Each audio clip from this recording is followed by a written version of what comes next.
Décharge d'un condensateur à travers un circuit résistif. Influence donc de la résistance du circuit sur les oscillations.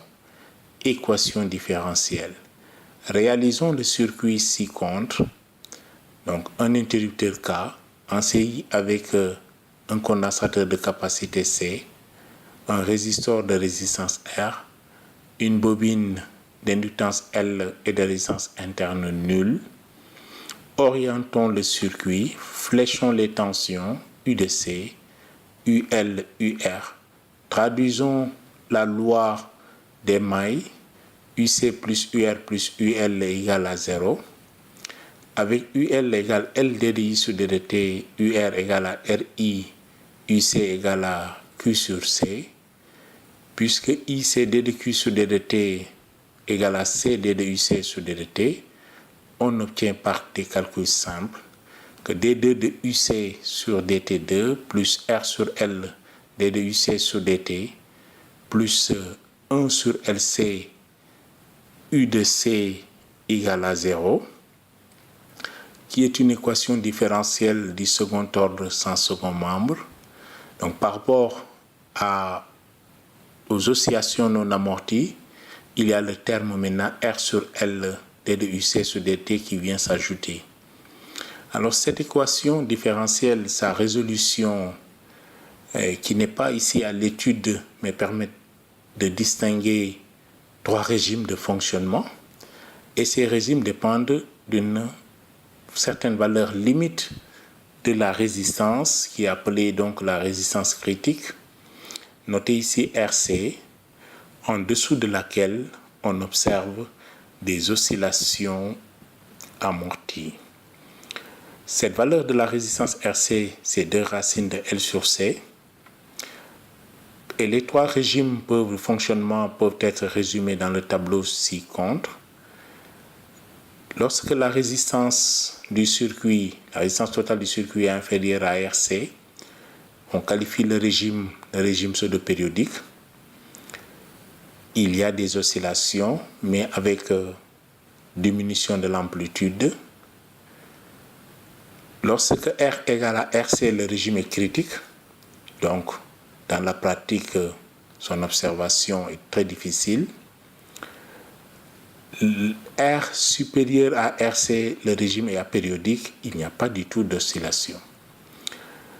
On peut les illustrer par des courbes d'évolution de la tension du condensateur au cours du temps.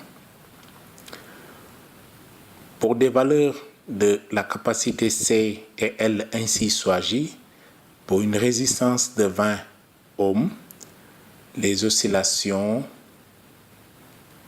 naissent. Le circuit et le siège d'oscillation amortit, l'amplitude des oscillations diminue au cours du temps. Le régime est pseudo-périodique. Et là, la période est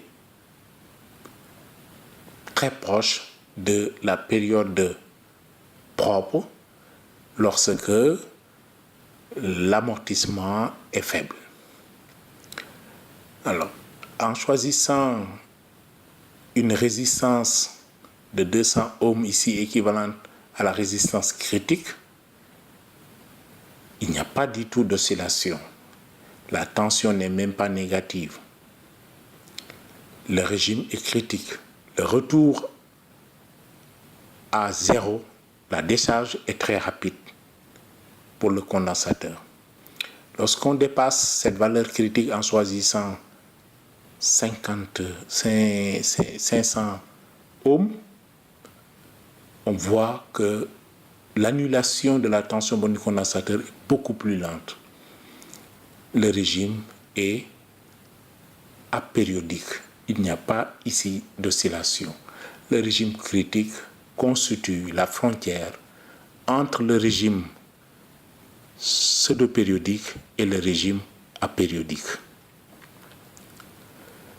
Et nous pouvons noter que si l'amortissement n'est pas trop important, la pseudo-période T est sensiblement égale à T0, la période propre.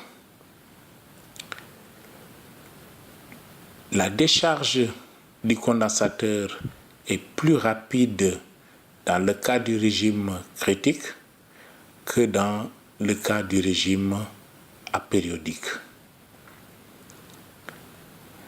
Une étude énergétique du régime pseudo-périodique peut donner l'énergie totale, qui est l'énergie du condensateur 1 demi de Q carré sur C plus 1 demi de LI au carré. Lorsqu'on dérivons cette énergie par rapport au temps, nous obtenons moins RI au carré. Donc, ceci est différent de 0. Puisque la dérivée de l'énergie n'est pas nulle et elle est négative, cela montre que donc l'énergie décroît. L'énergie diminue au cours du temps. Donc l'énergie n'est pas constante. Donc l'amplitude des oscillations diminue. L'énergie totale emmagasinée diminue.